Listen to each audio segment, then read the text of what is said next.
Hey everyone, and welcome back to Be Like Christ for a 5-minute Bible study through Acts chapter 21. As always, if you want the handout that you're going to see and we're going to use for notes, you can download it for free on our website at tobelikechrist.com.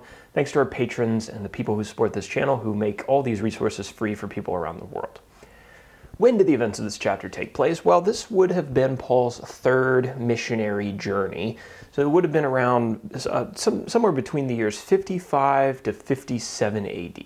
In terms of our characters, we've got Paul. We've been talking about him for a while. He's going around planting churches in the Mediterranean region and preaching about Jesus.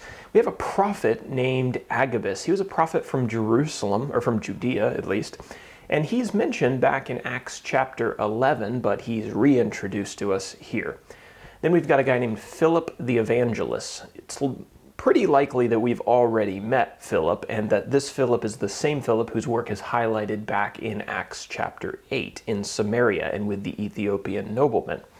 And then James, he was a leader in the early church in Jerusalem, probably the brother of Jesus, and Jesus' brothers through Mary are mentioned and listed back in Matthew chapter 13, verse 55. And then finally we have a Roman tribune. He was a Roman soldier in Jerusalem who saved Paul from being killed by an angry Jewish mob. As far as our locations in this chapter, check out the map above. At the opening of the chapter, Paul is leaving Miletus, where he met with the Ephesian elders and had that sad goodbye at the end of chapter 20. He then sails to Tyre, a city in Phoenicia. He traveled from there to Caesarea, and he remained there for many days until finally making his way down to Jerusalem. And now for our outline. There's a lot of traveling going on here, so fittingly our first section is entitled Paul Travels to Tyre and then to Caesarea, verses 1 through 9. So Paul left Miletus. He sailed past the island of Cyprus that he had visited with Barnabas on his first missionary journey, and he went to Tyre. He stayed with the disciples there for 7 days, and they urged him not to go to Jerusalem because they sensed that trouble awaited him there. But Paul was determined to go, so after 7 days, the disciples in Tyre accompanied him to the ship, and he set sail for Caesarea. After a quick layover in Ptolemais, Paul arrived in Caesarea, and he received hospitality in the house of Philip the Evangelist. And he stayed with Philip for, quote, many days there with Philip and his 4 daughters. Section number 2, verses 10 through 16, the prophecy of Agabus and the journey to Jerusalem.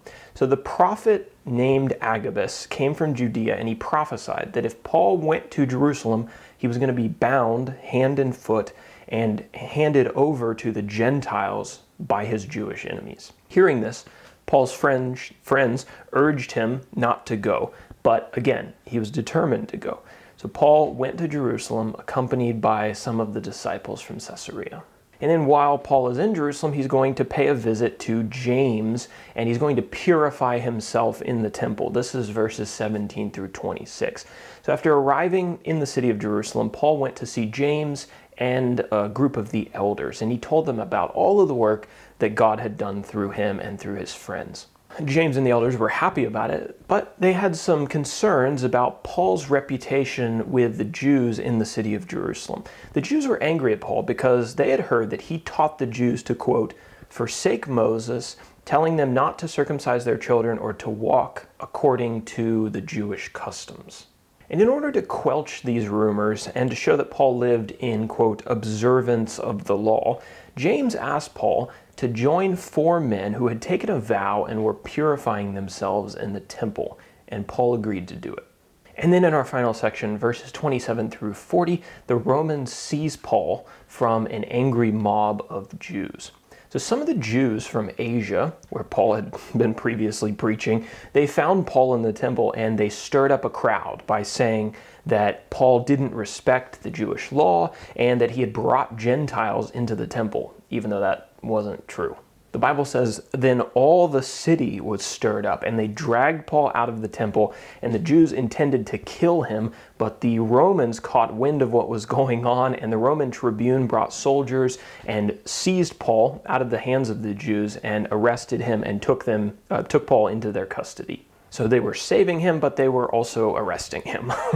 The tribune tried to talk to the Jews about why they were so angry with Paul, but he couldn't get any clarity, so he commanded Paul to be taken into the barracks. On his way in, Paul asked the tribune if he could have a moment to speak to the people, and the tribune granted his request.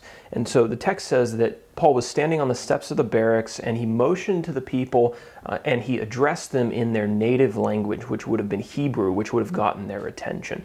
And so that's where the chapter ends. Paul's just about to address this crowd that just tried to kill him, and we'll read about what he says to them in chapter 22. And so now for our application. It's easier to walk into dangerous situations when you know Jesus is on your side. Paul knew that going to Jerusalem was going to put him in the den of his enemies. He knew that it was going to be dangerous, but he was convicted to go anyway. When we are confident that Jesus is safeguarding our souls, we will no longer be controlled by fear, but by conviction.